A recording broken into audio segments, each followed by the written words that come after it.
And there we go. Tim Rowe, Out-of-Home Insider, where we're bringing you tips, tricks, and insider insights into the world of out-of-home advertising, how to make it more effective, ultimately, for your business. And I'm getting ready to go on stage here this morning to talk to a whole bunch of college kids. I'm pretty excited about that. So I wanted to get this out to all of y'all. If you're hearing this, if you work in the out-of-home industry, if you're passionate about out-of-home, if you are an advertiser that had a super successful out-of-home campaign, or you love it, or you got questions, please reach out. We'd love to have you as a guest on the show. That's proved to be one of the challenging things here in the early goings. Is we're trying to line up a lot of very exciting, industry-leading C-suite executives, and as we all know, they're super busy and they've got a lot of stuff going on. So they've been very gracious in scheduling and accommodating. So we're always looking for more guests. If you think that you've got some questions you want answered, or you just want to share a really cool story, we would love to have you. So today's story is going to be about how we combine two rather traditional pieces of advertising, ultimately to make a really successful campaign across multiple spaces now. Spaces that include the food hall space, spaces that include nonprofit, spaces that include heating and cooling. Ultimately, it's just applying really good sound fundamentals to their out-of-home campaign and using really good technology to track and measure results. So I'm going to see if I can share this here. If you've got, if you're watching this somewhere, if you're listening to the podcast, I'm going to walk you through what it all means here. And let me just find the file I wanted to have open for you. There it is. Bam, we're going to open that up here. I'm going to click share. And with any luck, everybody watching this should be able to see this screen right now. I'm going to just blow this up right there as we sit and talk about it.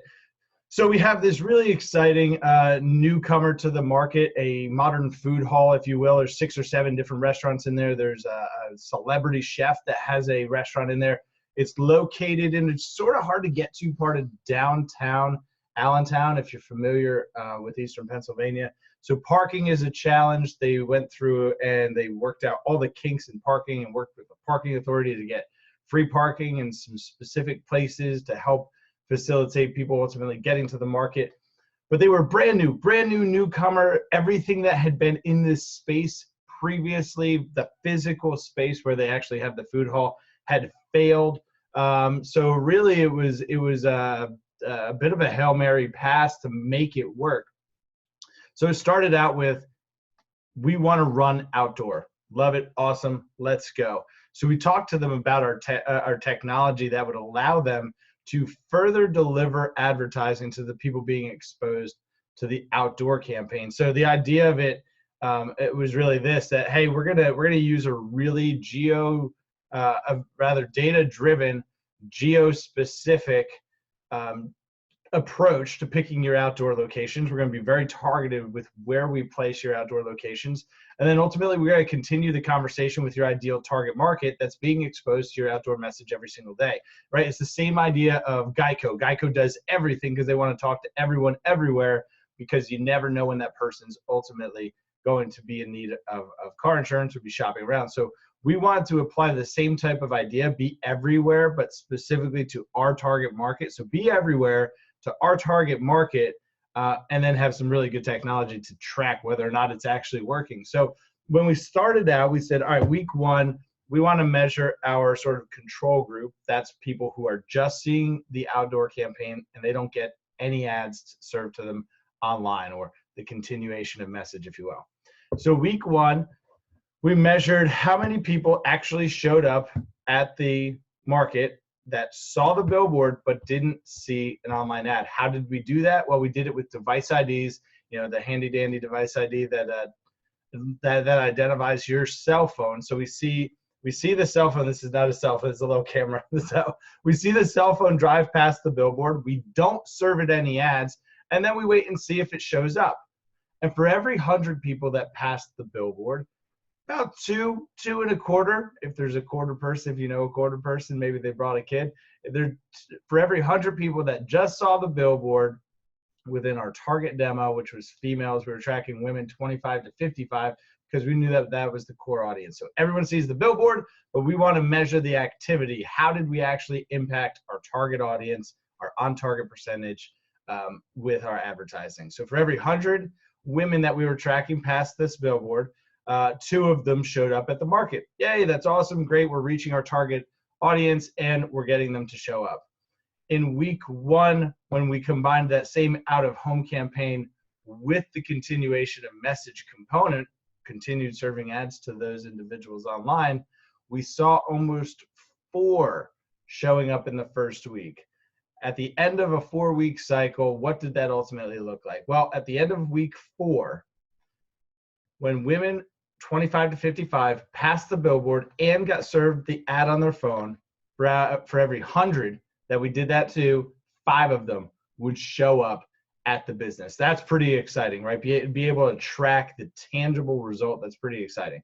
On the other side, for everyone that saw only the billboard, now again, our on target audience, women 25 to 55 years old, for out of every 100, 3.5 showed up to the market. So what we can see is that the longer a message was in the market, the more effective it was, right? The blue line is your natural conversion rate. That's the billboard only. The orange line is billboards combined with online advertising. So when we combine the two, what we see is that week 1 of the outdoor plus online campaign converted better than week 4 of billboard by itself. So if you're considering doing outdoor, if you've got a compressed time period, if you've got a buy now offer, if you're looking to move into a market quickly, if you're looking to disrupt a market quickly, combining the 2 mediums is really the most effective way to do it. In this approach, it was ultimately effective in delivering about 50% more conversion and tracking people who actually saw the ads and showed up. Now, an important point on this campaign specifically is it's actually a 12-week campaign, and we see the results continue to go up. So I'll definitely report on them at a later episode. Week 5 has already peaked 5% for the outdoor plus online. So for every 100 women that see it, 5 of them show up. Now, ultimately, it's really important for your business to determine how, let's see, I'm just going to stop this share here, make myself big again. It's ultimately important to determine who is your target audience, how much are they each worth? And this is an important thing to consider. So if women 25 to 55 are my target audience, what is the value of getting one of them? Well, is it just the one, or is it that we know that for every one person from that target audience that we get to show up, that they bring 2 friends, and that the average ticket size for one person is $20? So really the value of one is $60, not 20. So definitely consider all of those things when you're setting up your next campaign. Who is my perfect customer? How am I going to track results? Ultimately, what is the value of getting more people to show up to my business or call or take action? What's the value of that?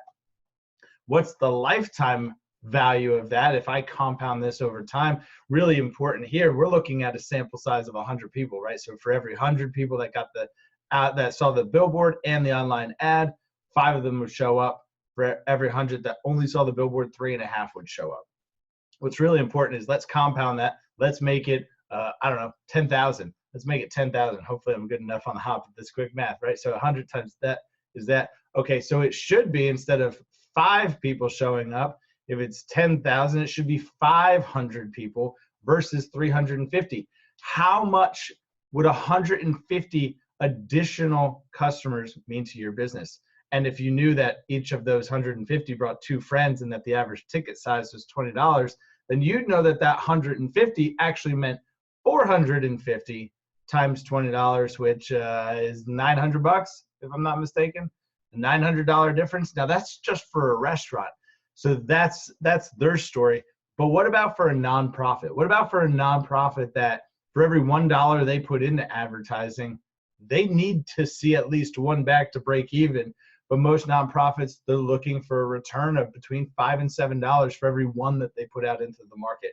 We've got another great story of an advertiser who did exactly that, the exact same campaign, but instead of saying, hey, we've got a target audience that's this, we just want to talk to everybody that sees our outdoor campaign. We want to continue talking to them online and ultimately let them make the decision of whether or not they'd like to donate. In the very first month, they changed nothing else to their advertising. In the very first month, online donations were up 30%.